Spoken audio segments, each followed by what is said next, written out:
Manel, bienvenido a Sin Exagerar, bienvenido a Colombia. Muchísimas gracias, para mí es un placer estar aquí, estar en Colombia y estar con vosotros Sin Exagerar. En esta ocasión presentando La ladrona de huesos. Sí, un thriller, una historia que me apetecía muchísimo contar desde hacía tiempo. La ladrona de huesos es la historia de Laura, de su protagonista, una mujer que de repente se ve enfrentada a una decisión imposible. Estando en una comida romántica con su pareja, en un restaurante, de repente, al ausentarse de la mesa, cuando vuelve, descubre que Carlos, ha desaparecido. Pero no solo es que haya desaparecido, es que no hay el más mínimo rastro de él. Tanto es así que incluso los propios camareros del local le dicen que él no ha existido nunca, que ella ha estado cenando sola todo el rato.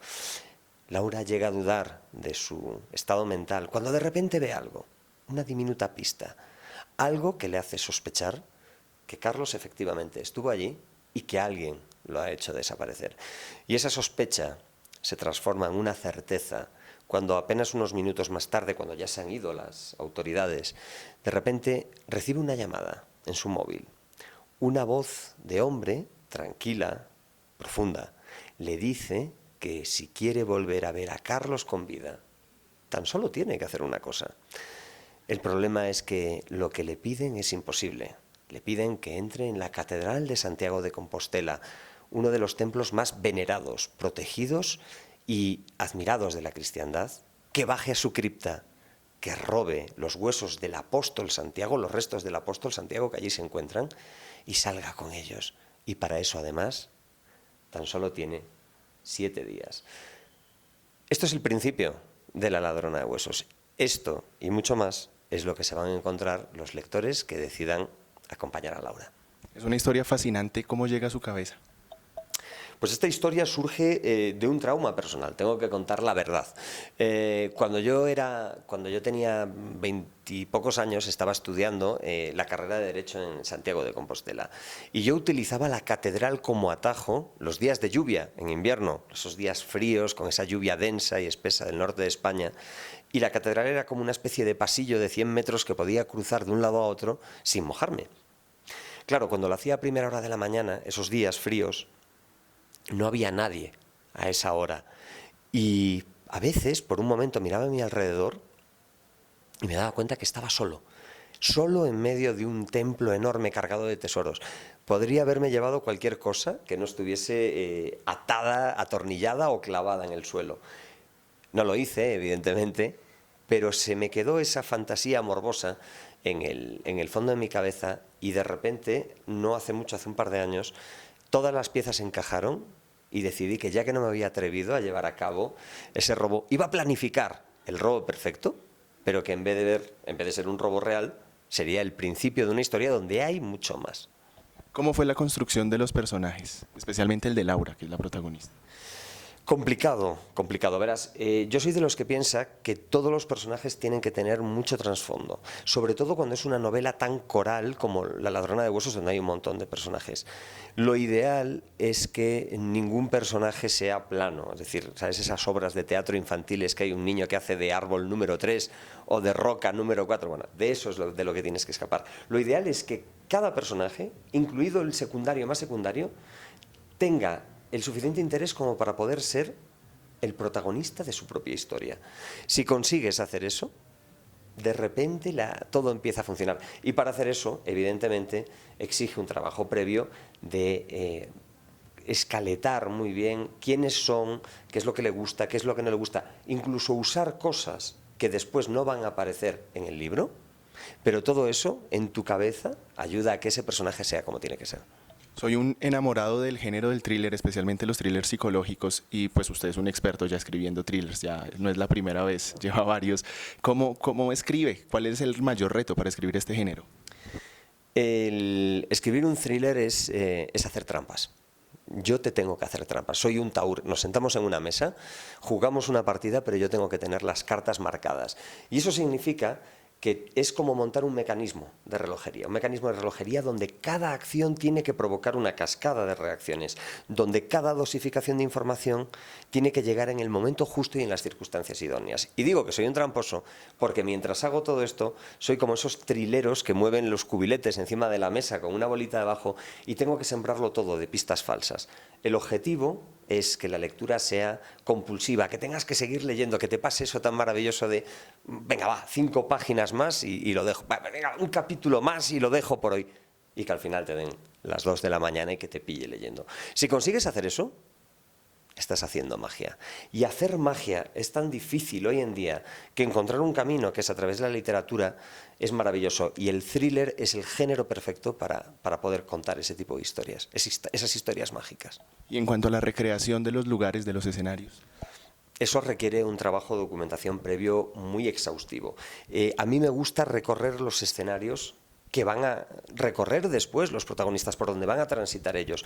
Necesito saber cómo huelen, si son fríos, si son cálidos, si son húmedos, si son ruidosos, silenciosos, si huelen a algo, si son tranquilos. La única manera de resolver todas esas preguntas es estando allí, físicamente. Y entonces con eso eres capaz de crear unos escenarios mucho más densos, mucho más complejos.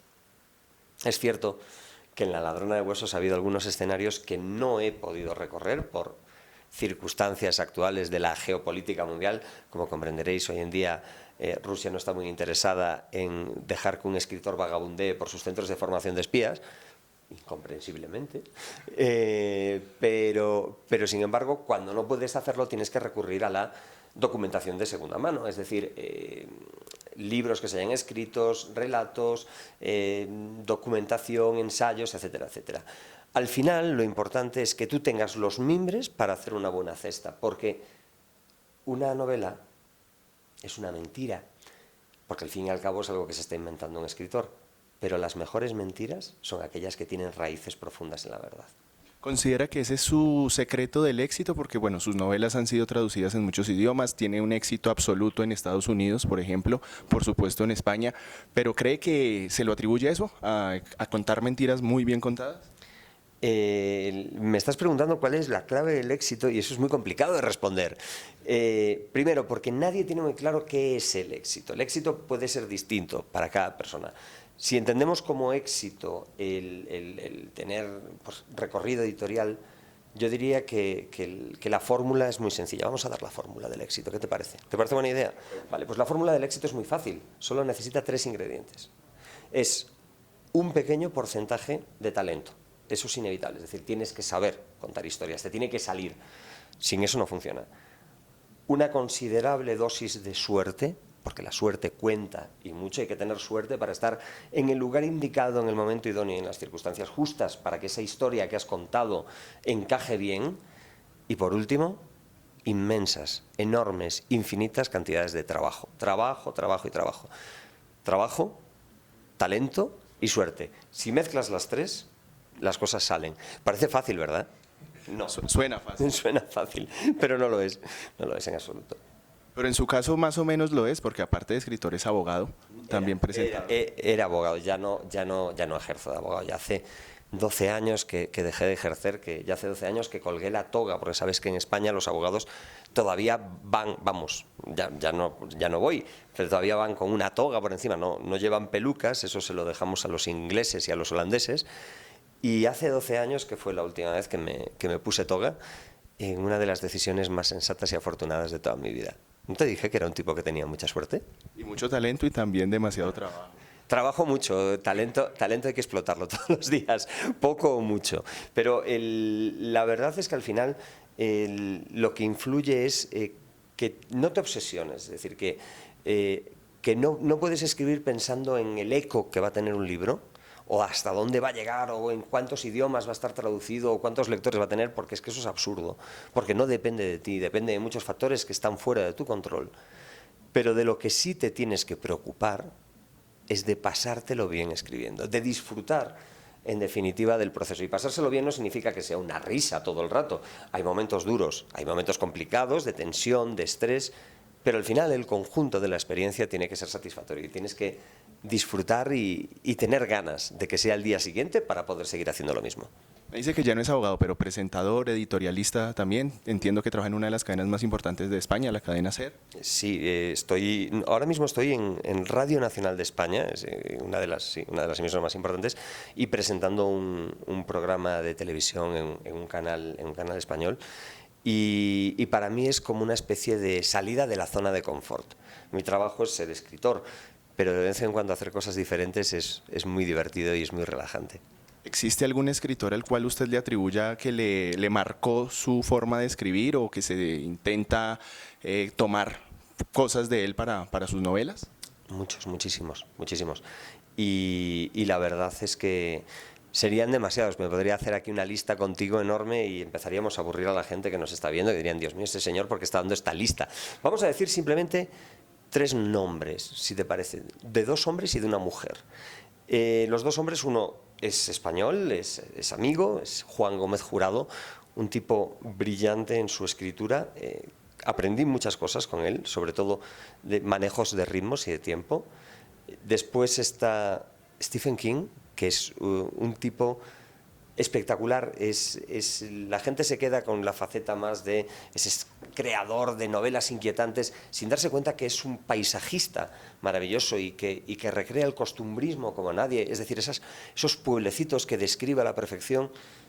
Tratar de hacerlo en cualquier otro sitio es todo un reto porque lo hace extraordinariamente bien y de él se aprende mucho. Y por último, una escritora que a mí me ha marcado un montón, que es Colleen McCullough, que fue la que escribió El pájaro espino hace muchos años, ya muerto, y que sin embargo su capacidad de organización, de sintetización de las ideas, de cómo estructurar una historia, de cómo dotar de profundidad a los personajes. ¿Os acordáis lo que hablamos hace un rato de estos personajes que no pueden ser meros cartones, que tienen que tener ese fondo? Bueno, esta mujer es una maestra en ese género. Por eso, quizás si tuviese que tener una santísima trinidad, estos estarían posiblemente en lo más alto. ¿Hay algún escritor o escritora colombiana que le llame mucho la atención? Creo que la literatura colombiana, sobre todo la que se está haciendo ahora, todavía está en un punto de eclosión, pero creo que va a ser la próxima gran cosa de la literatura iberoamericana en general. Hay un talento desbordante, hay un caudal de talento desbordante, de autoras y de autores aquí que están contando cosas maravillosas de una manera increíble y que además tienen una voz propia, vibrante, ¿sabes? No nos tenemos que ir a los clásicos que cita todo el mundo, sino que nos podemos quedar, precisamente yo prefiero quedarme con toda esta hornada de nuevos autores que, heredando toda esta tradición literaria que viene desde el tiempo de García Márquez y en adelante, ahora mismo están dándole una vuelta y escribiendo algo realmente bueno. Acaba de llegar de Argentina. ¿Va luego para España? ¿Cuáles son los próximos movimientos de Manel? En el mes de agosto espero poder descansar. Llevo 3 meses prácticamente desde que salió La ladrona de huesos, saltando de un lado a otro como una rana en una caldera de agua caliente. He dormido 12 días en mi casa en total en todo este tiempo. Y sabes que llevas demasiado tiempo fuera de casa cuando se te empiezan a mezclar los números de habitaciones de hotel. Y después de agosto sí que toca seguir un poco de promoción, visitar algún país de Europa para mover allí ya algunas cosas. Y a partir de octubre, a escribir, que ya toca. ¿Alguna idea que nos pueda contar de lo que va a escribir en octubre? Podría contároslo, pero tendría que mataros después. Así que no lo voy a hacer. Solo puedo decir que va a ser un thriller que es apasionante, que tengo muchísimas ganas de escribirlo y que va a estar genial. ¿Alguna vez había estado antes en Colombia o piensa, bueno, pues la pregunta es bastante obvia, pero la Feria del Libro de Bogotá es una de las ferias más importantes de Latinoamérica, quizá del mundo? Es la segunda vez que estoy en Colombia. Todas las veces, o sea, esta segunda vez también he venido por trabajo, como la anterior, de promoción. Esta es la primera vez que voy a tener un día libre que pienso aprovechar extraordinariamente bien para visitar algo, para ver algo más que oficinas, medios de prensa y hoteles. Pero con respecto a la Feria del Libro de Colombia, es una de mis grandes asignaturas pendientes, es una de las pocas ferias iberoamericanas que no he recorrido y tengo muy claro que para el año que viene tengo toda la intención de estar aquí. Bueno, ojalá así sea, podernos encontrar en los pabellones de Corferias presentando ese thriller que afortunadamente no nos contó. Esperemos que sí, esperemos que podamos estar aquí porque, insisto, creo que Colombia tiene muchísimo que que decir en la futura literatura mundial, muy, muy pronto. El libro lo encuentran en Editorial Planeta, en todas las librerías, Amazon. En todas las librerías del país, en Amazon, en cualquier librería online y en cualquier pequeña librería de barrio, y si no lo tienen, lo piden y se lo llevan. ¿Algo que quiera agregar, Manuel?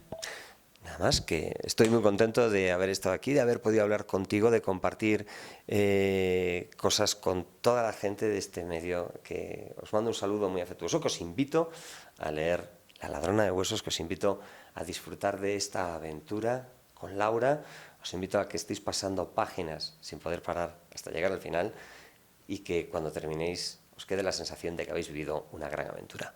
Muchas gracias, Manuel, por su tiempo. Espero que disfrute su estadía en Colombia, que pueda conocer un poco más de Bogotá y encontrarnos pronto nuevamente. Muchísimas gracias a ti, a todos los amigos de Sin Exagerar. Nos vemos en la siguiente.